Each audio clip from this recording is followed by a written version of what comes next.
Let's begin our class.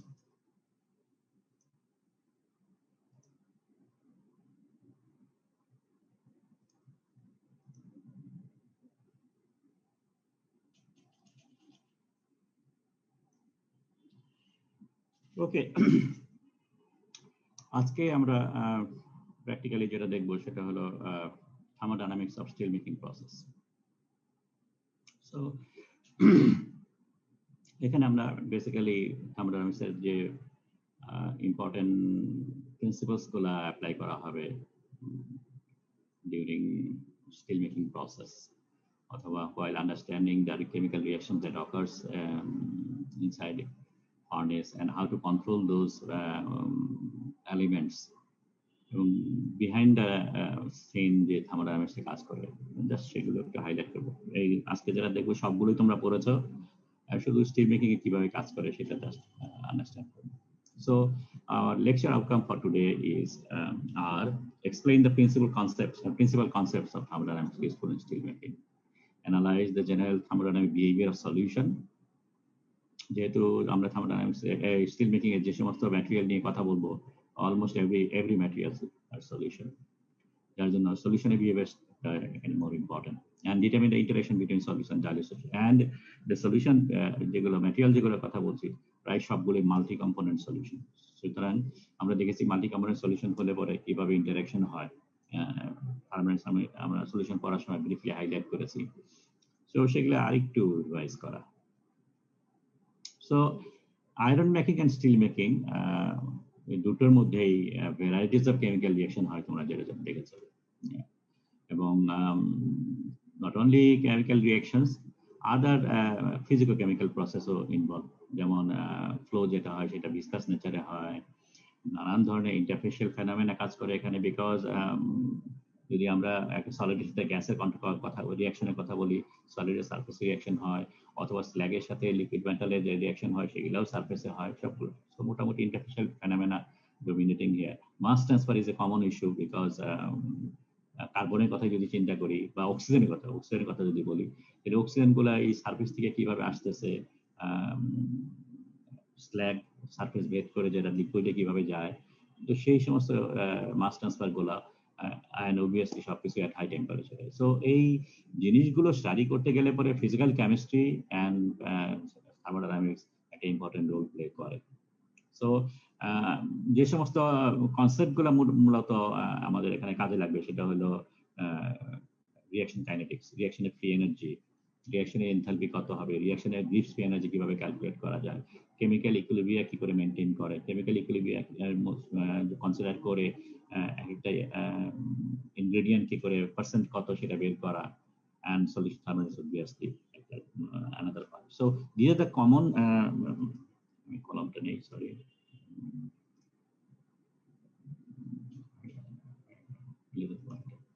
So এই particular তিনটা ingredient of thermodynamics আমাদের এখানে ইম্পর্টেন্ট রোল প্লে করবে। ওকে, স্টিল মেকিং প্রসেসে যদি আমি অবজার্ভ করি, principal concept of physical chemistry or thermodynamics এর মধ্যে যদি দেখি যায়, ওকে, এগুলো সম্বন্ধে তোমাদের জানা আছে।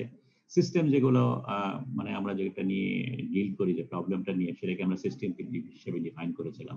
তো এখানে সিস্টেম কি কি ধরনের সিস্টেম হতে পারে, যেমন মেটাল স্ট্যাক সিস্টেম হতে পারে, রিফ্র্যাক্টরি লাইনিং এবং মেটাল এদের একটা সিস্টেম হতে পারে, কমপ্লেক্স হতে পারে, শুধু নট অনলি বাইনারি, কমপ্লেক্স যেমন lining material, metal, slag, furnace, atmosphere, এই সবগুলো মিলে একটা সিস্টেম হতে পারে।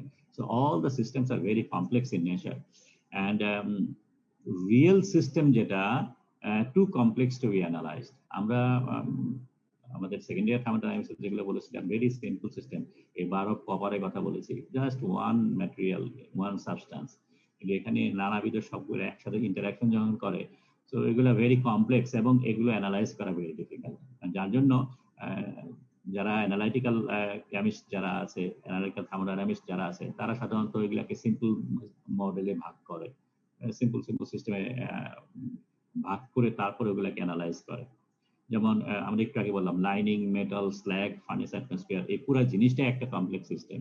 আর এই পুরোটা স্টাডি না করে আমরা শুধু মেটাল স্ল্যাগ ইন্টারাকশনটা করি, স্ল্যাগ ফার্নেস ইন্টারাকশন করি, সব পার্ট করি, এবং একটি অসুবিধা যেটা হয় সেটা হলো যে আমরা রিয়েল পিকচার সম্বন্ধে জানি না, এবং সুতরাং এই ছোট ছোট সিম্পল সিস্টেমে ভাগ করে যখন আমরা একটা কনক্লুশন দাঁড় করাই, সেই conclusion sometimes real case scenario থেকে অনেক ডেভিয়েট করে। ওকে, হেটেরোজেনিয়াস হোমোজেনিয়াস কথা আমরা বলেছি। আমাদের স্টিল মেকিং সিস্টেমের প্রায় এভরিথিং হেটেরোজেনিয়াস মিক্সচার যদি কনসিডার করি, যদিও মেটাল, স্ল্যাগ, ফার্নেস অ্যাটমসফিয়ার এগুলোকে আমরা হোমোজেনিয়াস হিসেবে ট্রিট করতে পারি, কিন্তু রিয়েলিটি সিনারিও হলো এভরিথিং কমপ্লেক্স। যেমন শুধু মেটালের কথাই যদি চিন্তা করি, আমরা মেটাল বলতে মিন করছি যে লিকুইড স্টিল ফর এক্সাম্পল, বা লিকুইড আয়রন যেটা আমরা চার্জ করেছি। আমরা জানি লিকুইড স্টিলের মধ্যে প্রচুর পরিমাণে ইম্পিউরিটি থাকে, গ্যাস পরোসিটি থাকে, এর মধ্যে ইনক্লুশনস থাকে। সো মেটাল মানে শুধু মেটাল না, ইট ইজ এ হেটেরোজেনিয়াস সিস্টেম। স্ল্যাগের কথা একই কথা বলা যায়, স্ল্যাগের মধ্যে নানান ধরনের অক্সাইড বাবল থাকে, মেটালের মানে পিওর স্টিল ও মেটাল ওখানে ভিতরে ঢুকে যায়, এক্সেট্রা। ফার্নেস অ্যাটমসফিয়ারের মধ্যে প্রচুর ধুলাবালু আছে, স্ল্যাগ পার্টিকেল ডাস্ট হিসেবে চলতে থাকে, ইভেন মেটাল পার্টিকেল ও ডাস্ট হিসেবে ঘোরাফেরা করে। তো শুধু ফার্নেস অ্যাটমসফিয়ার মানেই গ্যাস না, শুধু অক্সিজেন না, শুধু নাইট্রোজেন না। Then there is uniform and non-uniform system বলে কথা আছে। The homogeneity is not always there. So in most cases they are non-uniform or non-homogeneous. Okay, thermodynamics, according to thermodynamics আমরা জানি যে মানে স্টেট প্যারামিটার হিসেবে আমরা প্রেসার টেম্পারেচারকে ধরেছি। এখন আমরা যেহেতু কম্পোজিশন একটা ইম্পর্টেন্ট ইস্যু, তো আমরা কম্পোজিশন করবো। কম্পোজিশন মানে এক্স দিয়ে রিপ্রেজেন্ট করছি। তো আমাদের মোটামুটি কমন ভেরিয়েবল হলো তিনটা, either pressure, temperature and composition. এবং কম্পোজিশনের পরিবর্তে সামটাইমস আমরা কেমিক্যাল পটেনশিয়ালও কনসিডার করি। ওকে, প্রসেস প্যারামিটার আমরা জানি কিউ এন্ড প্লাস ডাব্লিউ। এখানে ওই ধরনের কোনো প্রসেস ডাব্লিউ তো থাকবে না, মেইনলি কিউ এখানে ইনপুট করবো। Steel making process always isobaric process, open অ্যাটমসফিয়ারে থাকে, যার কারণে প্রেসার ইজ কনস্ট্যান্ট। এবং প্রেসার কনস্ট্যান্ট যদি হয় তাহলে আমরা দেখেছি যে হিট জেনারেট করে যেটা বা হিট আদা মদত যা হয় সেটা এনথালপি চেঞ্জের সমান। এবং আরো তিনটা প্যারামিটার যেটা আছে সেটা হলো free energy, atmosphere energy and Q.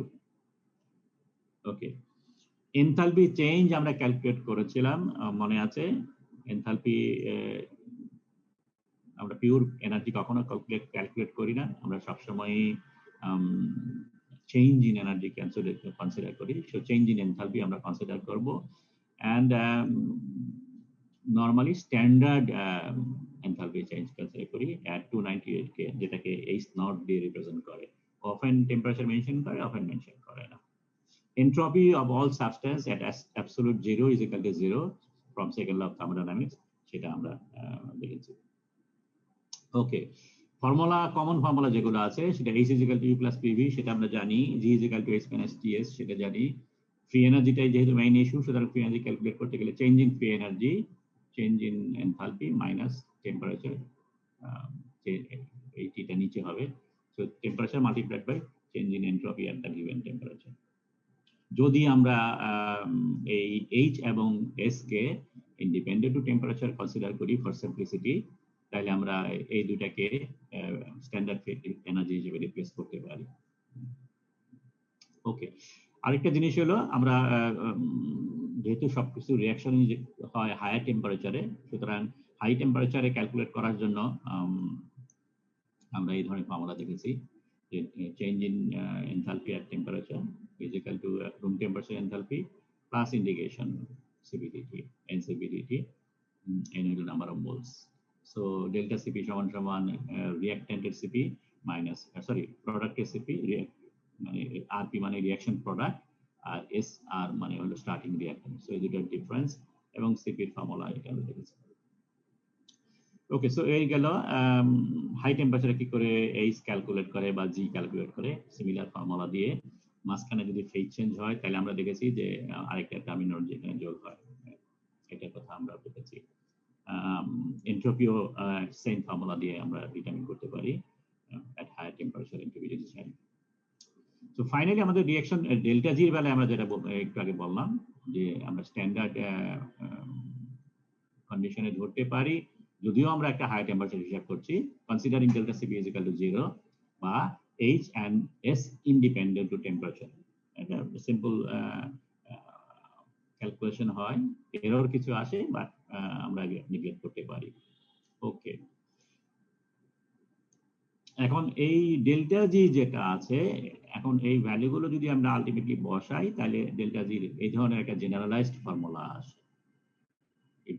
Delta G influence of temperature on delta জি, এটাকে সিম্পলিসিটি হিসাবে এই টার্মটাকে আমরা নেগলেক্ট করি, আমরা শুধু delta is equal two A plus বিটি সিম্পলিফাইড ফর্মে আমরা ডিসক্রাইব করবো। আমরা কেমিক্যাল রিঅ্যাকশনের জন্য ডেল্টা জি যখন দেওয়া থাকবে, সবগুলো সাধারণত এ প্লাস বিটি ফর্মে দেওয়া থাকবে।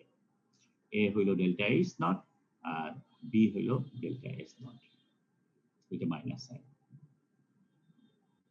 ওকে, ডেল্টা জির উপরে টেম্পারেচারের ইফেক্টটা যদি একটু হাইলাইট করি, কারণ এগুলো কাজে লাগবে যখন আমরা সালফার ফসফরাস রিমুভ করতে যাব। সো এই কনসেপ্টটা খেয়াল করো। নাম্বার ওয়ান, যদি রিঅ্যাকটেন্টে যে গ্যাস যেটা আছে, আমরা জানি গ্যাসের সিপি সবচেয়ে বেশি, গ্যাসের এন্ট্রপি সবচেয়ে বেশি, সো সলিডের এন্ট্রপি সবচেয়ে কম, অলমোস্ট জিরো ট্রেড করতে পারি। সো গ্যাসের সিপি যদি থাকে, তাহলে রিঅ্যাকটেন্টে যে যতগুলো গ্যাস আছে, প্রোডাক্টে যদি গ্যাসের ভলিউম বেশি থাকে, ফর এক্সাম্পল এখানে কার্বন বাদ দেই, কার্বন ডাইঅক্সাইড 1 মোল, কার্বন ডাইঅক্সাইড 1 মোল, কার্বন মনোক্সাইড 2 মোল, সো 1 মোল গ্যাস বাড়লো, ঠিক আছে। So for volume expansion accompanying a reaction, entropy change is positive because দুইটা গ্যাসের এন্ট্রপি মাইনাস রিঅ্যাকট্যান্ট একটা গ্যাসের তার এন্ট্রপি, তো যার কারণে এন্ট্রপি বাড়ে, এবং এন্ট্রপি বাড়ার কারণে delta G decreases with increasing entropy. তো এখানে দেখো, এখানে টেম্পারেচারের সাথে যে ফ্যাক্টরটা আছে, বড় একটা factor with A minus sign.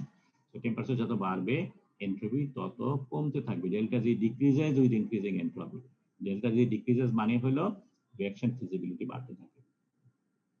Okay, then volume contract উল্টা যদি হয়, ভলিউম কন্ট্রাকশন, ফর এক্সাম্পল এখানে আছে hydrogen plus half sulphur dioxide, দুইটাই gas, hydrogen sulphide gas form করছে। সো এখানে আছে একটা আর অর্ধেকটা 1.5 মোল গ্যাস, রিঅ্যাকট্যান্ট প্রোডাক্টে আসলে হলো 1 মোল গ্যাস, সো মাইনাস 0.5 মোল গ্যাস হলো। সো ভলিউম কন্ট্রাক্ট করছে, ভলিউম কন্ট্রাক্ট করলে পরে এই টেম্পারেচার টার্ম যেটা আছে, আমরা জানি এটা হলো এইচ, এটা হলো এস।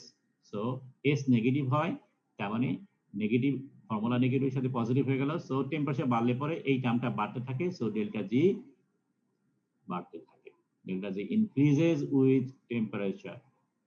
আর মাঝখানে সিনারিও যেটা, যদি ভলিউম চেঞ্জ খুব একটা হয় না, যেমন carbon plus oxygen equal to carbon dioxide, 1 mole gas 1 mole gas, so volume change almost zero, এবং সেই সমস্ত ক্ষেত্রে এন্ট্রপি চেঞ্জ জিরো, এবং temperature has little effect on delta G. So এখানে খেয়াল করো, টেম্পারেচারের সাথে যে কোএফিশিয়েন্ট যেটা আছে, only very small number of coefficient. So তাহলে আমাদের সামারি যেটা দাঁড়ালো, যে একটা রিঅ্যাকশনের মধ্যে যদি ভলিউম এক্সপ্যান্ড করে, তাহলে ডেল্টা জি ডিক্রিজ করতে থাকে উইথ টেম্পারেচার। ভলিউম যদি বাড়তে থাকে, কন্ট্রাক্ট করতে থাকে, তাহলে পরে ডেল্টা জি ইনক্রিজ করে উইথ টেম্পারেচার, আর ভলিউম সেম থাকলে পরে ডেল্টা জি কোনো ইফেক্ট হয় না অন টেম্পারেচার। ওকে, রিঅ্যাকটিভ সিস্টেমের বেলায় আমরা ইকুইলিব্রিয়াম কনস্ট্যান্টের একটা কনসেপ্ট বলেছি। সো আমরা জানি এই ধরনের ভাবে ইকুইলিব্রিয়াম কনস্ট্যান্ট ক্যালকুলেট করা যায়, এবং ইকুইলিব্রিয়াম কনস্ট্যান্টের সাথে স্ট্যান্ডার্ড ফ্রি এনার্জি চেঞ্জের একটা ফর্মুলা আছে, delta G naught minus RT ln K. এই ফর্মুলাটা আমরা খুব ইউজ করব, এবং একটা for a given condition which is not equilibrium condition, এবং সেই সমস্ত ক্ষেত্রে রিঅ্যাকশন কোন দিকে যাবে, সেটার জন্য আমরা delta G is equal to delta G not plus RT ln Q, Q মানে এখানে অ্যাক্টিভিটি কোএফিশিয়েন্টের কথা বলেছিলাম, এবং ফাইনালি ফর্মুলা যেটা দ্বারা delta G is equal to RT ln Q by K. এবং আমরা বলেছিলাম এই রেশিওটা যদি পজিটিভ হয়, ডেল্টা জি পজিটিভ হবে, রেশিও নেগেটিভ হলে ডেল্টা জি নেগেটিভ হবে, এবং এটার নাম দিয়েছিলাম ভ্যান ডার ওয়ালস থার্ম, ঠিক আছে। সো ডেল্টা জি পজিটিভ হলে reaction would not occur. So রিঅ্যাকশনের ফিজিবিলিটি আমরা এই ইকুয়েশনটা দিয়ে জাজ করেছিলাম, আমরা তোমাদের হয়তো মনে আছে।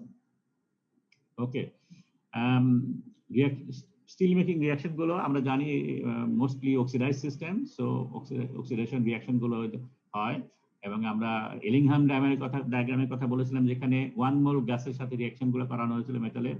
তো আমরা সব রিঅ্যাকশন ওইভাবে কনসিডার করতে পারি, কার্বন প্লাস একটা অক্সিজেন, সিলিকন প্লাস একটা অক্সিজেন, অ্যালুমিনিয়াম, এইভাবে উদ্ভূত একটা নাম্বার দিয়ে একটা অক্সিজেনের কারণে করা হয়েছে। তো এইভাবে আমরা বিভিন্ন রিঅ্যাকশন করতে পারি, এবং সেই রিঅ্যাকশনের ডেল্টা জি ফ্রম এলিংহাম ডায়াগ্রাম আমরা বের করতে পারি, যদি আমাদের অন্য কোনো ডেটা দেওয়া না থাকে। আমাদের যদি টেবুলার ফর্মে কোনো ডেটা না থাকে, তাহলে পরে এই রিঅ্যাকশনের কে ক্যালকুলেট করার জন্য এই যে ডেল্টা জি ভ্যালুটা লাগবে, যেটা সেই ডেল্টা জি এর ভ্যালুটা আমরা এলিংহাম ডায়াগ্রাম থেকে বের করতে পারি, অথবা যদি টেবিল ফর্মে থাকে তাহলে তো কোনো কথাই নাই, রিঅ্যাকশনের delta G already given, so you can straight way put this delta G value in this reaction. ঠিক আছে, সো বইয়ের মধ্যে তোমার যে নোটটা দেবো সেটার মধ্যে এটাও আছে, এটাও আছে। জাস্ট একটা সিম্পল একটা অঙ্ক যদি আমরা একটা দেখি, এই ধরনের অঙ্ক তোমরা থার্মোডাইনামিক্সের সেকেন্ড ইয়ারে করেছো। সেখানে বলেছে calculate the ratio of partial pressure of carbon dioxide and carbon monoxide in carbon monoxide carbon dioxide gas mixture at equilibrium with partial pressure of oxygen 10⁻⁶ এবং স্টিল মেকিং টেম্পারেচার ইউজুয়ালি 1600 হিসেবে consider করা হয়। So এটা steel making temperature, carbon monoxide এবং carbon dioxide যে reaction গুলো হচ্ছে সেইটা পার্শিয়াল প্রেশার অক্সিজেন যদি 10⁻⁶ থাকে তাহলে কার্বন মনোক্সাইড কতটুকু থাকবে, কার্বন ডাইঅক্সাইড কতটুকু থাকবে, এটা একটা পার্ট। আরেকটা পার্ট বলেছে যে যদি কেমিক্যাল পটেনশিয়াল অক্সিজেন বের করো অ্যান্ড চেক করে দেখো যে সলিড আয়রন অক্সাইড যদি থাকে সিস্টেমে তাহলে ওইটা ডিসোসিয়েট করবে কি করবে না। Okay, 1000 degree centigrade by the gas mixture 1000 degree centigrade. তো ইকুয়েশন গুলো দেওয়া আছে। তো ফার্স্ট অফ অল তাহলে এই carbon monoxide carbon dioxide mixture যেটা আছে সেটা একটা রিঅ্যাকশন বানাতে হবে, তার সাথে পাশাপাশি অক্সিজেন যদি আছে সেটা অক্সিজেনের সাথে এই রিঅ্যাকশন বানাতে হবে। So carbon monoxide plus half oxygen is equal two carbon dioxide, simple thing. So এটা ডেল্টা জি যদি আমি ক্যালকুলেট করি, ডেল্টা জি সমান সমান হবে এটার ফ্রি এনার্জি চেঞ্জ মাইনাস এটা ফ্রি এনার্জি চেঞ্জ। এই ভ্যালুগুলো টেবিলের মধ্যে ইজিলি দেওয়া আছে, বা তুমি যদি ওই যে এলিংহাম ডায়াগ্রামের কথা বললাম সেখান থেকে তুমি বসাতে পারবা ফর 1873, তাহলে পরে তুমি এই ভ্যালুটা পাচ্ছ। ওকে, সো এটা যদি পাও তাহলে পরে ফর্মুলা যেটা আছে এই ইকুয়েশনের delta G not is equal to minus RT ln K, এবং কে সমান সমান আসে হলো partial pressure of carbon dioxide divided by partial pressure of carbon monoxide divided by 1 by মানে root over partial pressure of oxygen. So এই ফর্মুলাগুলো আমরা করে বের করতে পারি জানি। এখন এখানে সব ভ্যালু যদি বসাই, ডেল্টা জি ভ্যালু হয়েছে এটা, আর আমরা জানি ফর্মুলা হয়ে গেল, সরি এখানে মাইনাস, এখানে মাইনাস আছে, এখানে দেওয়া হয়নি, এখানে মাইনাস হবে। সো এই মাইনাসটা এখানে আছে, তারপরে টেম্পারেচার দেওয়া আছে, এইটা বের করতে হবে, এই ভ্যালুটা দেওয়া আছে। সো এখান থেকে আমরা ইজিলি এই রেশিওটা বের করতে পারি। ওকে, সো এটা হলো আমাদের ফার্স্ট পার্ট, যেটা কার্বন মনোক্সাইড কার্বন ডাইঅক্সাইড ইকুইলিব্রিয়ামে আছে সেটা রেশিওটা কত। সেকেন্ড পার্ট বলছে যে কার্বন আয়রন অক্সাইড রিডিউস হবে কিনা। সো আমাদের এখন iron, okay sorry chemical calculate the ratio partial pressure. Okay, পরবর্তী পর্যায়ে আমার লাগবে সেটা হলো কেমিক্যাল পটেনশিয়াল অক্সিজেন লাগবে। সেখান থেকে কেমিক্যাল পটেনশিয়াল মানে হলো RT ln P, RT ln P. So অক্সিজেনের কেমিক্যাল পটেনশিয়াল মানে আরটি লন পি অক্সিজেন, আর জানি টি জানি পার্শিয়াল প্রেশার অফ অক্সিজেন এখানে দেওয়া আছে 10⁻⁶। সো এটা বসিয়ে আমরা এটা বের করে রাখলাম chemical pressure of oxygen. Then reaction carried out করছি iron oxide এর সাথে carbon monoxide carbon dioxide. So this one is a typical reaction, iron oxide solid, carbon monoxide gas, iron solid form করলো, কার্বন ডাইঅক্সাইড ফর্ম করলো।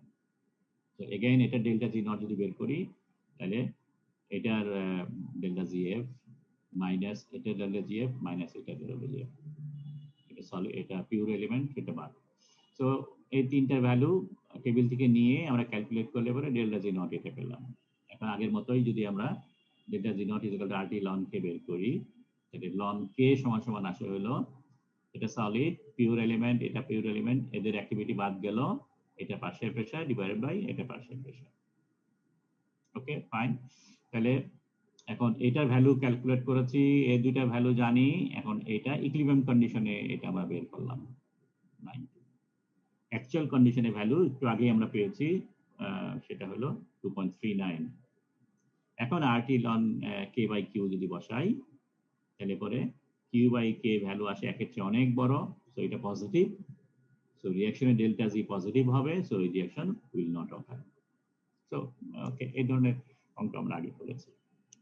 So standard free energy কিভাবে ওখানে apply হয় in reactive system সেটা কথা আমরা high রাখলাম। So তার মানে আমরা থার্মোডাইনামিক্সের প্রিন্সিপাল কনসেপ্টের মধ্যে আমরা যেটা দেখলাম সেটা হলো আমরা সিস্টেম কি ধরনের হয়ে থাকে স্টিল মেকিং এ সেটা দেখলাম। দেন ফ্রি এনার্জি কনসেপ্ট গুলো এখানে কিভাবে অ্যাপ্লাই করা হয়, ইকুইভ্যালেন্ট কনস্ট্যান্ট কিভাবে অ্যাপ্লাই করা হয় ফর রিঅ্যাক্টিভ সিস্টেম, সেটা আমরা চেক করব। Then another important issue সেটা হলো thermodynamics of solution, because everything we are dealing with is solution, ঠিক আছে? So all practical student process involve interaction between solution, so either physically or chemically solution এর সাথে basically interaction হচ্ছে। So reaction between liquid metal and liquid slag, so liquid metal is a solution, liquid slag is also solution, solid addition করতেছি, gas bubble করতেছি, সবকিছুর সাথেই liquid metal solution interact করে। Formation of solution তোমরা জানো, একটা reaction মাধ্যমে হতে পারে, রিঅ্যাকশন ছাড়া ওইটা হতে পারে, ডিসলিউশন সিম্পলি সেটাও হতে পারে। Okay, then ideal non ideal solution এই সম্বন্ধে আমরা জেনেছি। আইডিয়াল সলিউশন আমরা জানি যে interaction would be equal between the participating particles, এবং ইন্টারঅ্যাকশন যদি ইকুয়াল হয় তাহলে পরে তারা রাউলস ল মানে, ঠিক আছে? এবং রাউলস লটা হলো তাদের partial pressure is proportional to mole fraction. Steel making টেম্পারেচারে আইডিয়াল বিহেভিয়ার কতগুলো জিনিস করে, কতগুলো করে না। যেমন গ্যাস মোস্টলি আইডিয়াল আমরা ধরি, iron nickel, iron manganese, iron chromium, cobalt, এগুলো ইউজুয়ালি আইডিয়াল সলিউশনে ট্রিট করে, কিন্তু আয়রন কপার এগুলা, আয়রন সিলিকন এগুলো not ideal solution. Ionic common ion যেগুলো আছে সেগুলো দিস সিস্টেম এগুলো আইডিয়াল সলিউশন হিসেবে বিহেভ করে।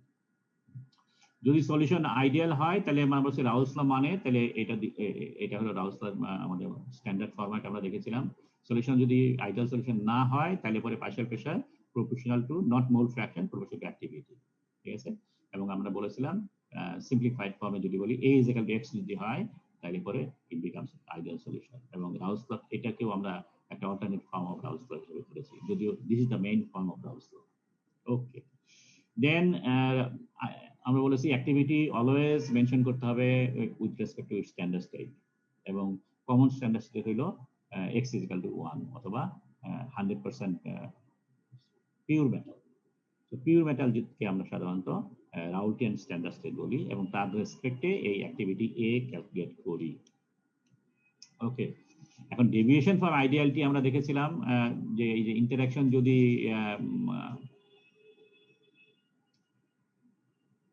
আইডিয়াল না হয়, তার মানে একটা আরেকটার সাথে যদি আইদার অ্যাট্রাকশন অর রিপালশন হয়, তাহলে আমরা দেখেছি আইদার পজিটিভলি ডেভিয়েট করে অর নেগেটিভলি ডেভিয়েট করে। So this is positive deviation, যতটুকু থাকার কথা ছিল অ্যাকর্ডিং টু রাউলস ল তার চেয়ে বেশি আছে, ঠিক আছে? সো এখানে ফর এক্সাম্পল আয়রন কপারের কথা বলা হয়েছে। সো আয়রন কপার যদি দেই তাহলে iron bond and copper bond are stronger than iron copper, যার ফলে কপার সেপারেট হয়ে যায়। মাঝে মাঝে এমন অবস্থা হয় যে আমরা জাস্ট দুইটা লেয়ার অফ লিকুইড পাই, একটার মধ্যে আয়রন বেশি, একটার মধ্যে কপার বেশি। So this are so deviate from ideal behaviour. And another one is negatively deviate, তার মানে bond is very strong. For example, silicon, iron silicon bond is very high, very strong compared to iron and silicon. As a result, যখন তারা একসাথে থাকে iron এবং silicon কাছাকাছি থাকে, এবং যখন সলিড হয়ে যায় লিকুইডটা তখন তারা ভেরি ইজিলি আয়রন সিলিসাইড ফর্ম করে, কম্পাউন্ড ফর্ম করে। So this is negative deviation, যতটুকু থাকার দরকার তার চেয়ে কম আছে। ওকে, দেন এই ডেভিয়েশনটা মেজার করার জন্য আমরা বলেছিলাম যে x is not equal to a but x is certain fraction of a. So ওই certain ফ্র্যাকশনটাকে আমরা বলেছিলাম activity coefficient. So a is equal to x K activity coefficient দিয়ে গুণ করে আমরা সমান করেছিলাম। সো গামা যদি একের চেয়ে ছোট হয় তাহলে নেগেটিভ ডেভিয়েশন, একের চেয়ে বড় হলে it is positive deviation. Okay, analytical correlation আমরা অ্যাক্টিভিটির সাথে কম্পোজিশনে যদি কোরিলেট করি, মানে এর সাথে এক্স এর রিয়েল কেস সিনারিওতে রিয়েল সলিউশন যেগুলো সেটার মধ্যে যদি করি, তাহলে সাধারণত এগুলো হিসাব করার জন্য সলিউশন মডেল তৈরি করে, বিভিন্ন ধরনের সলিউশন মডেল। তোমাদের মনে আছে হয়তো আমরা সলিউশনের শেষ পর্যায়ে বলেছিলাম যে solution can be regular solution, can be ideal solution, can be non ideal solution. So regular solution একটা মডেল কথা বলেছিলাম যেখানে ইন্টারঅ্যাকশন আছে, ইন্টারঅ্যাকশন স্টিল আইডিয়াল আমরা ধরি কিন্তু কিছু বন্ড ফর্ম করে, so not too much deviation from ideal behaviour, সেটাকে আমরা বলছিলাম regular solution model. So regular solution মডেলের বেলায় ক্যালকুলেশনটা রিলেটিভলি সিম্পল। এবং সেই সমস্ত ক্ষেত্রে আমরা অ্যাক্টিভিটির সাথে মোল ফ্র্যাকশনের এই ধরনের ফর্মুলা আমরা দিয়েছিলাম। ওকে, molten slags are concentrated solution of oxide, not dilute solution, কারণ কম্পোনেন্ট যেগুলো থাকে, অক্সাইড যেগুলো থাকে, সেগুলো 3 ওয়েট পার্সেন্ট, তো 1 ওয়েট পার্সেন্টের নিচে না। যেমন কার্বন থাকে হলো 0.23 0.4, সো 1 ওয়েট পার্সেন্টে অনেক নিচে থাকে, সেই জন্য এটাকে বলি আমরা আয়রন কার্বন হলো ডাইলিউট সলিউশন। কিন্তু যখন আমরা স্ল্যাগের কথা বলি, স্ল্যাগের মধ্যে let's say calcium oxide, iron oxide হয়তো 10% থাকতে পারে, 15% থাকতে পারে। So these are concentrated solution. এবং কনসেন্ট্রেটেড সলিউশনের বেলায় স্ট্যান্ডার্ড স্টেট বা রেফারেন্স স্টেট যেটা বলছিলাম পিওর রেফারেন্স স্টেট, সেটাও আমরা কনসিডার করতে পারি, but to some sort of deviation হবে। এবং অ্যাক্টিভিটির ফর্মাল গ্রাফ যেগুলো একটু আগে দেখেছিলাম, ideal positive deviation, negative deviation, সেগুলো মোটামুটি ভাবে কনসিডার করতে পারি। ওকে, ডেভিয়েশন হবে, কিন্তু তারপরেও আমরা মোটামুটি ভাবে ধরতে পারি। কিন্তু ইন্ডাস্ট্রিয়াল স্ল্যাগ যেগুলো আছে, দে আর মাল্টি কম্পোনেন্ট সিস্টেম, এবং তার বাইনারি সিস্টেম হিসেবে কনসিডার করা যাবে না। একটু আগে যে গ্রাফগুলো দেখেছিলাম সেটা হলো বাইনারি সিস্টেম, আয়রনের সাথে সিলিকন, আয়রনের সাথে কার্বন, আয়রনের সাথে ম্যাঙ্গানিজ, এক্সেট্রা এক্সেট্রা। কিন্তু এখানে ternary system, for example silicon, calcium oxide, alumina, so এই ইন্টারাকশন হয়, এবং সেই সমস্ত ক্ষেত্রে এইগুলোকে মাল্টি কম্পোনেন্ট সিস্টেম ধরতে হবে, এবং ওই ধরনের ডায়াগ্রাম দিয়ে করা যাবে না, টার্নারি ডায়াগ্রাম ইউজ করতে হবে। সো এই ধরনের টার্নারি ডায়াগ্রাম তোমরা হয়তো পড়েছো ফেজ ডায়াগ্রামের মধ্যে, AME 213 প্রবাবলি। সেখানে একটা টিপিক্যাল টার্নারি ডায়াগ্রাম দেখানো হয়েছে, calcium oxide, alumina, silicon dioxide.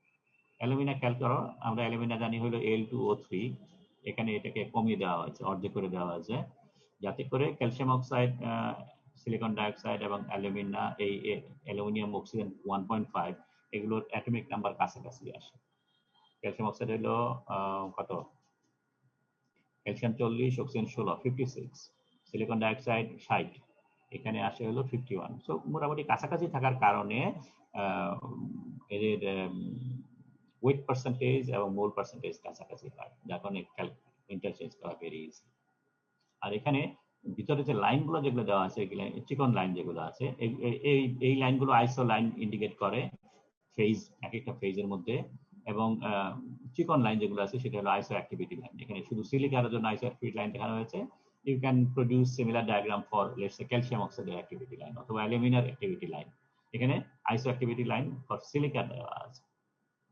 কিভাবে এই ধরনের ডায়াগ্রাম গুলো কাজ করে, জাস্ট একটা সিম্পল একটা অঙ্ক মাধ্যমে আমি যদি দেখি। ওকে, এখানে বলেছে for example, determine the activity of silicon dioxide in the calcium oxide silicon dioxide alumina system at 1823 K at X calcium oxide 0.5, X silicon dioxide 0.4। ঠিক আছে, এখন এই যে টেম্পারেচারে আমরা হিসাব করতেছি সেই টেম্পারেচারে একটা আইসোথার্মাল সেকশন আমার লাগবে। ঠিক আছে, তো এটা যদি 1550 মানে মনে হয় 1823, সো এইটার আইসোথার্মাল সেকশন। এখন বলেছে এই কম্পোজিশনের জন্য অ্যাক্টিভিটি অফ সিলিকন ডাইঅক্সাইড কত, যেগুলো আইসোসিলিকন ডাইঅক্সাইড। সো আমরা এই কম্পোজিশনটাকে ডিনোট করি x calcium oxide 0.5, calcium oxide হলো এখানে 100। সো এদিক থেকে যদি ধরি 0.1, 0.2, 0.3 এক্সেট্রা, সো দিস ইজ 0.5। আর সিলিকন ডাইঅক্সাইড হলো 0.4। সো সিলিকন ডাইঅক্সাইড 0.4 যদি হয়, এদিকে সিলিকন ডাইঅক্সাইড 100, 1 2 3 4। সো এই পয়েন্টটা এবং এই পয়েন্টটা, সো এই দুই পয়েন্ট যদি আমি এটা লাইন ড্র করি, so this is one line, একটু সরে গেছে, দিস ইজ অ্যানাদার লাইন। ঠিক আছে, সো এই দুইটা লাইন তার কম্পোজিশন, এই লাইনের মধ্যে হলো সিলিকন ডাইঅক্সাইড 0.4, আর এই লাইনের মধ্যে ক্যালসিয়াম অক্সাইড 0.5। সো দুটো যেখানে মিট করলো সেটা হলো আমাদের কম্পোজিশন। এবং এখানে অ্যাক্টিভিটি লাইন 0.1 এ এটা মিট করেছে, সো সিলিকন ডাইঅক্সাইড অ্যাক্টিভিটি হলো 0.1। ঠিক আছে, so that is how very simple to calculate the activity. And second one যেটা বলেছে, consider the equilibrium of this slag with iron silicon liquid and a gas mixture of carbon dioxide and carbon monoxide। তার মানে iron, silicon, carbon monoxide, carbon dioxide, এদের মধ্যে একটা reaction carry out করতে হবে, এবং partial pressure of carbon dioxide, carbon monoxide কত হবে সেটা বের করতে বলবে অ্যালয়ের মধ্যে সিলিকন ডাইঅক্সাইড মোল ফ্র্যাকশন এবং অ্যাক্টিভিটি কোএফিসিয়েন্ট দেওয়া আছে। সো অ্যাক্টিভিটি অফ সিলিকন আমরা জানি A is equal to x into gamma. So x দেওয়া আছে, গামা দেওয়া আছে, সো অ্যাক্টিভিটি অফ সিলিকন বের করা গেল। ঠিক আছে, এখন দিস ইজ আওয়ার ফর্মুলা, আমরা যেটা এখানে বের করতে যাচ্ছি সিলিকনের সাথে এই দুটো এলিমেন্টের রিঅ্যাকশন। সো সিলিকন বা carbon dioxide is equal to silicon dioxide, second bracket মানে হলো লিকুইড আছে, আর এখানে হলো carbon monoxide. So delta G বের করতে গেলে পরে এই কম্পাউন্ডের ফ্রি এনার্জি লাগবে তার ডাবল, এই কম্পাউন্ডের ফ্রি এনার্জি লাগবে এই কম্পাউন্ডের ফ্রি এনার্জি তার double. So delta G silicon dioxide plus 2 delta G carbon monoxide minus 2 delta G carbon dioxide. সেখান থেকে টেবিল থেকে আমরা ভ্যালুগুলো নিয়ে বের করলে এটা পাওয়া গেল। এখন এটা কে ভ্যালু যদি হিসাব করি, delta G is equal to minus RT ln k, সুতরাং k is equal to exponential of delta G minus delta G by RT। তো এখানে ভ্যালুগুলো আমরা সবই জানি, এটা জানি। তো এই ক্যালকুলেট পুরোটা ক্যালকুলেট করলে পরে কে এর ভ্যালু আসে এটা। এখন এই ইকুয়েশনে কে কত, কে হলো partial pressure of carbon monoxide square, এটা পিওর ম্যাটেরিয়াল, এটার activity, so activity silicon dioxide, এটা পার্শিয়াল লিড গ্যাস, এটা পার্শিয়াল প্রেসার, এটা স্কয়ার, এটা পিওর সিলিকন ডাইঅক্সাইড, তার অ্যাক্টিভিটি সিলিকন। সো এটা কম্পাউন্ড, তার অ্যাক্টিভিটি আমরা 1 ধরতে পারি। সিলিকন এর কম্পাউন্ড এখানে দেওয়া আছে, সিলিকন যেহেতু ভ্যারি করে সুতরাং তার অ্যাক্টিভিটি এখানে দেওয়া আছে, এই ভ্যালুটা জানি, সো ইজিলি এটা ক্যালকুলেট করতে পারি। সো দ্যাট ইজ হাউ আমাদের এই টার্নারি সিস্টেম এখানে ইউজ করে আমরা আমাদের নেসেসারি ক্যালকুলেশন যেগুলো আছে সেগুলো করতে পারি। ওকে, দেন ডাইলিউট সলিউশন। সলিউশন আমরা বলেছিলাম মোস্টলি ডাইলিউট, পার্টিকুলারলি স্টিল যেগুলো আছে সেগুলো ডাইলিউট, কারণ তার ভিতরে যত ধরনের এলিমেন্ট আছে সবগুলোই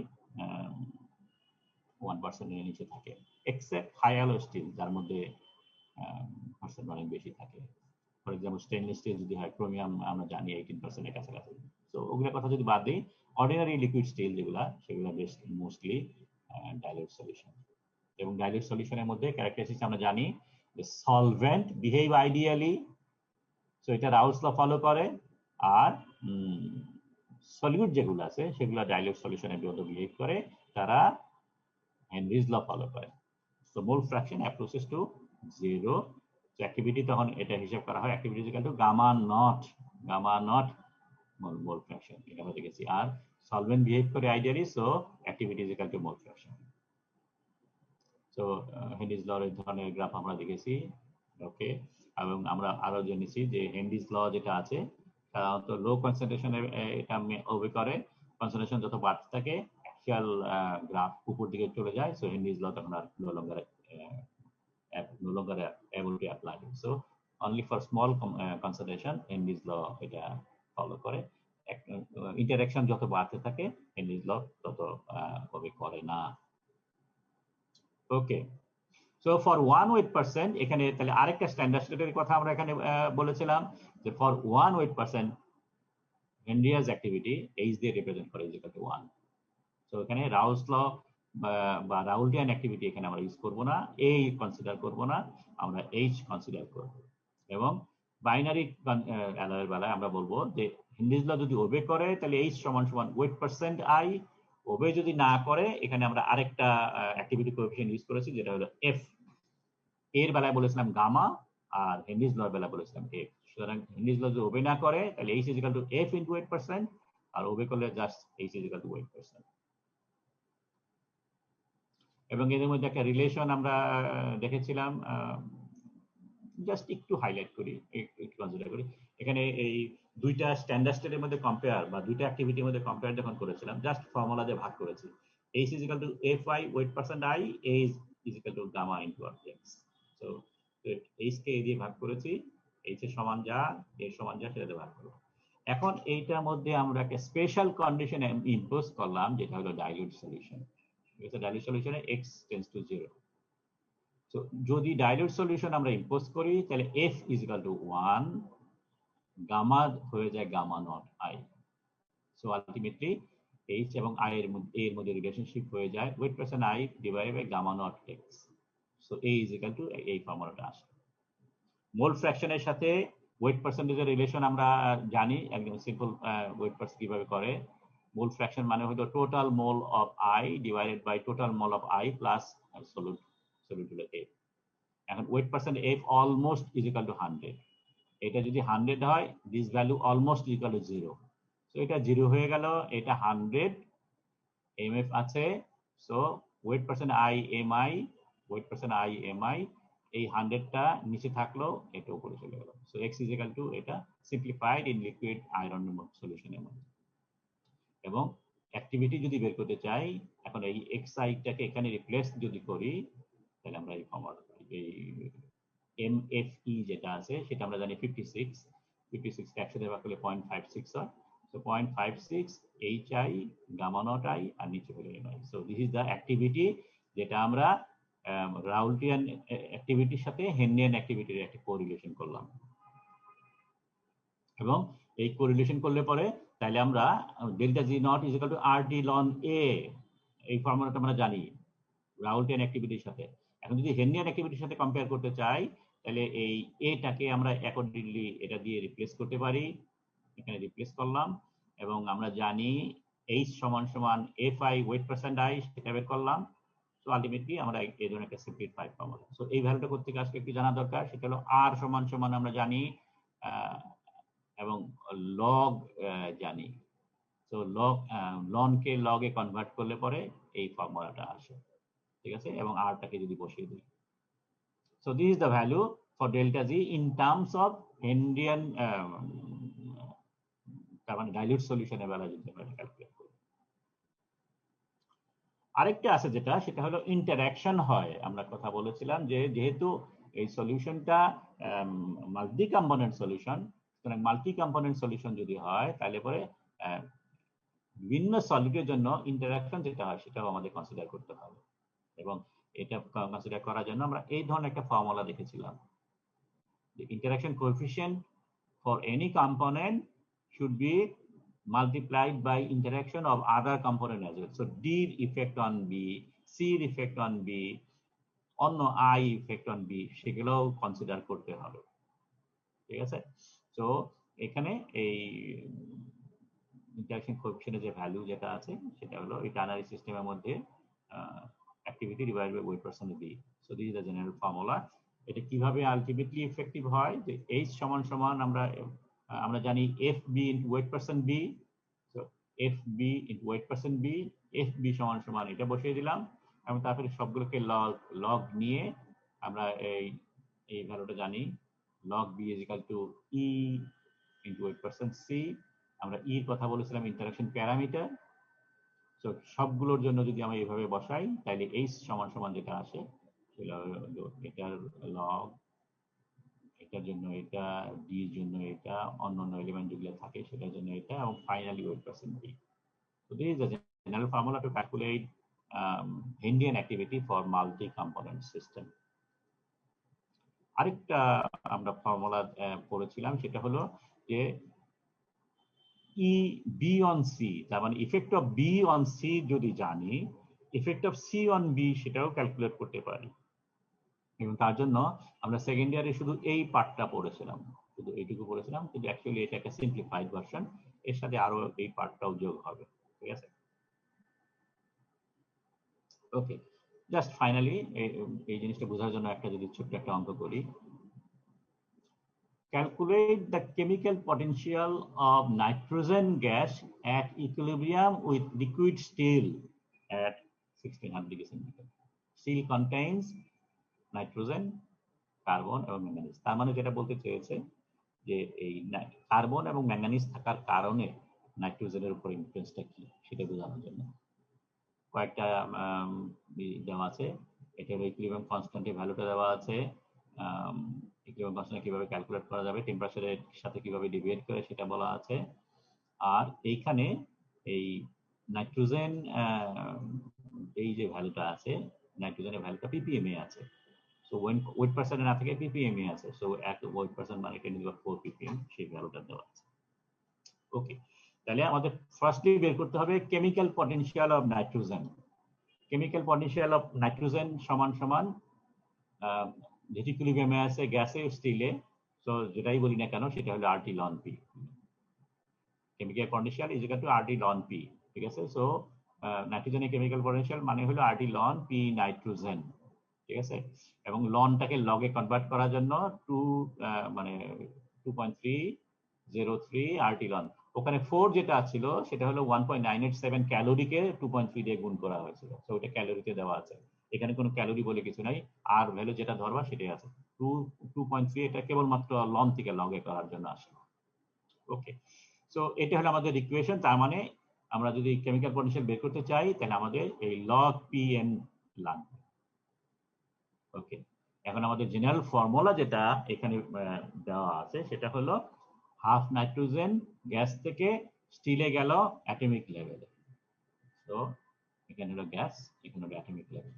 তো এটা যদি কে বের করতে চাই, কে সমান সমান হলো, যেহেতু নাইট্রোজেনের ভ্যালু অনেক কম, সো আমরা এখানে হেনরিয়ান স্কেল কনসিডার করব। সো হেনরিয়ান অ্যাক্টিভিটি নিচে হলো পার্শিয়াল, ও সরি এখানে অক্সিজেন দেওয়া আছে, নাইট্রোজেন হবে পার্শিয়াল প্রেশার অফ নাইট্রোজেনের রুট অফ, ঠিক আছে। এখন এটাকে যদি একটু সিম্পলিফাইড করি, সিম্পলিফাইড করলে কি দাঁড়ায়, partial pressure is equal two, কেটা যদি নিচে নেই এই দুটাকে স্কোয়ার করি তাহলে পার্শিয়াল প্রেশার অফ অক্সিজেন আসে। সেটাকে লগ দিলে log partial pressure of nitrogen is equal to, দুইটারই স্কোয়ার ছিল, সো 2 ব্র্যাকেটের মধ্যে log H minus log K, simple formula. এই ভ্যালুটা এখানেও দেওয়া আছে, ঠিক আছে। HN is equal to K root over P, sorry ঠিক আছে নাইট্রোজেন ভ্যালু। ওকে, সো এখন এই ভ্যালুটা আমরা পেলাম, এখন এই ভ্যালুতে লগ Pn2 বের করতে হবে, তাহলে আমরা ওইটা এখানে বসাতে পারবো। লগ H লাগবে, লগ K লাগবে। K ভ্যালুটা এই ফর্মুলা দেওয়া আছে, সো এখানে যে টেম্পারেচার আছে 1600 ডিগ্রি, সো কেটা ওটা কেলভিনে কনভার্ট করে এটা বসাই দিলে পরে লগ Kn পাওয়া যাবে। সো 1873 টেম্পারেচার এটা হলে পরে লগ Kn আসে অ্যাকর্ডিং টু দিস ফর্মুলা 2.6268। এখন HN কি করে ক্যালকুলেট, H মানে হলো অ্যাক্টিভিটি, এবং এটা যেহেতু মাল্টি কম্পোনেন্ট সিস্টেম, জাস্ট একটু আগে যে ফর্মুলাগুলো আমরা দিয়েছিলাম অ্যাকর্ডিং টু সেই ফর্মুলা যেখানে ক্যালকুলেট করতে হবে। তো H সমান সমান হলো Fn/n, Fn C on n এবং Mn on n। সো এখন এটাকে সব লগ মিলে পরে আমাদের যে নরমাল ফর্মুলা যেটা আসে log Hn is equal to log n আসবে, এটা C on n আসলো, C n on n এটা আসবে, Mn on n এটা আসবে। সো এই ভ্যালুটা দেওয়া আছে হলো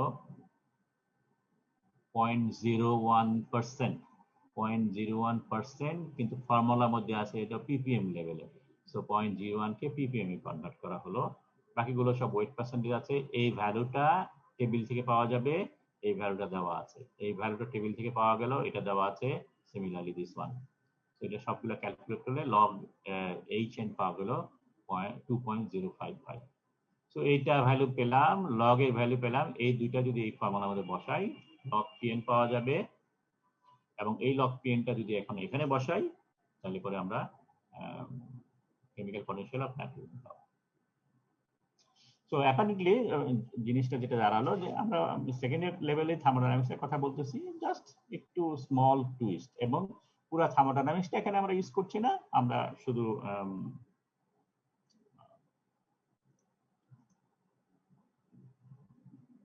শেয়ার করি। ওকে, সো আমরা এখানে আমরা থার্মোডাইনামিক্সে স্পেশাল কতগুলো পার্ট আমরা একটু ইউজ করছি। মোস্টলি আমরা সলিউশনের কথাগুলো আলাপ করব, এবং রিঅ্যাক্টিভ সিস্টেম যেহেতু, সুতরাং রিঅ্যাকশন কাইনেটিক্স কথা বলতে বাদ দেই। রিঅ্যাকশনের জন্য যে সমস্ত থার্মোডাইনামিক্সগুলো আমরা দেখেছি, ইকুইলিব্রিয়াম কনস্ট্যান্ট কিভাবে ক্যালকুলেট করে, রিঅ্যাকশনটা কতদূর ক্যারিড আউট হবে না হবে, বা একটা কেমিক্যাল রিঅ্যাকশন ইকুইলিব্রিয়াম কন্ডিশন যদি অ্যারাইজ করে তাহলে পরে কোনটা কত পার্সেন্ট থাকে, পার্টিকুলারলি গ্যাসের পার্সেন্টেজ কোনটা কতটুকু থাকে, সেই সমস্ত জিনিসগুলোই আমাদের এখানে ক্যালকুলেট করব। এবং আরেকটা জিনিস হিসাব করব যে all this dilute solution. So dilute solution হলে পরে ইন্ডিয়ান অ্যাক্টিভিটি ক্যালকুলেশনের নিয়মটা আমাদের জানতে হবে। So this is all about thermodynamics principles behind steel making process. Vitally important যখন আমরা এলিমেন্ট গুলোকে ডিফাইন করা স্টার্ট করব। সো সালফার রিমুভ করার কন্ডিশন কি, ফসফরাস রিমুভ করার কন্ডিশন কি, সেই সমস্ত জিনিসগুলো যখন আমরা আলোচনা করব তখন আমাদের থার্মোডাইনামিক্স গুলো কাজে লাগবে। ঠিক আছে, সো এনি কোয়েশ্চেন? সেকেন্ড ইয়ারের বইটা বাদে মানে জাস্ট এই স্টিল মেকিং এর এই পার্টিকুলার টাইপ অফ ম্যাথ দেখার জন্য কোনো রেফারেন্স বই হবে? আমি তোমাদেরকে অলমোস্ট শেষ করেছি, আজকে পারবো না, আগামী সপ্তাহের মধ্যে মানে শুক্রবারের মধ্যে আমি তোমাকে প্রথম 3 চ্যাপ্টারের জন্য যে বইটা ফলো করবো সেই বইটার ই ভার্সন দিয়ে দেবো, ঠিক আছে? টিমস এর মধ্যে ওটা আমি আপলোড করে দেবো। এই বইটা আমরা রেফারেন্স হিসেবে ইউজ করবো, তো তোমরা পেয়ে যাবা। স্টিল মেকিং এর বই যেগুলো আছে, মানে বেসিক স্টিল মেকিং এর বই যেগুলো আছে সেগুলো মূলত ডিসক্রিপটিভ। আমরা একটু সায়েন্স ঢুকানোর চেষ্টা করেছি, ঠিক আছে? পার্টিকুলারলি যেহেতু ডেসক্রিপশনটা বা টেকনোলজি এটা সবাই বুঝতে পারে, জানতে পারে, অ্যাভেলেবল আছে, কিন্তু সায়েন্স বিহাইন্ড দ্য রিজন, কেন এই জিনিসটা হচ্ছে, কেন সালফার রিমুভ করা ডিফিকাল্ট, কেন ফসফরাস রিমুভ করা ডিফিকাল্ট, সেই জিনিসটা তোমাকে জানতে হবে, এবং এটা জানতে গেলে তোমার পিছনে সায়েন্স লাগবে। সেই জন্য আমি বেশি করে সায়েন্স ইনক্লুড করেছি, এবং সায়েন্স ইনক্লুড করার কারণে এইগুলা নর্মাল স্টিল মেকিং বই পাওয়া যায় না। তো এগুলা বইটা যেতে গেলে পরে মোটামুটি অ্যাডভান্স লেভেলের থার্মোডাইনামিক্স বই যেগুলো আছে, অনলি ফর মেটালার্জিক্যাল থার্মোডাইনামিক্স, সেই সমস্ত ক্ষেত্রে হয়তো কিছু রেফারেন্স থাকে, সেখান থেকে আমি এখানে অ্যাড করেছি, ঠিক আছে? কিন্তু বেসিক্যালি দেয়া থার্মোডাইনামিক্স, থার্মোডাইনামিক্স এর কোর্স তোমরা করেছো not long before, so I am sure you'll be able to understand. এখানে আমরা যেগুলো বলেছি হয়তো এই মুহূর্তে তোমরা বুঝতে অসুবিধা হয়েছে, কিন্তু জাস্ট নিজে নিজে 1 ঘন্টা বসো, everything will be clear. Okay. Sir, আমাদের ফার্স্ট সিটিটা কবে নেবেন? কয়টা লেকচারের পরে আর কি? ও, ফার্স্ট সিটিটা কবে নেব? থার্মোডাইনামিক্স শেষ হলো, আর কাইনেটিক্সটা শেষ হবে মনে হয় আগামী সপ্তাহে, 2টা ক্লাস লাগবে কাইনেটিক্সে, তো কাইনেটিক্স শেষ করার পরে, তো যদিও আমি আগামী সপ্তাহ আগামী সপ্তাহ থাকতে পারবো, আগামী সপ্তাহ পরের 2 সপ্তাহ আমি ছুটিতে যাব, তো এপ্রিলের সেকেন্ড উইকের দিকে হয়তো আমরা ক্লাস টেস্ট নেব। জি স্যার, ঠিক আছে, ওকে, তাহলে শেষ করি। জি স্যার। Okay sir.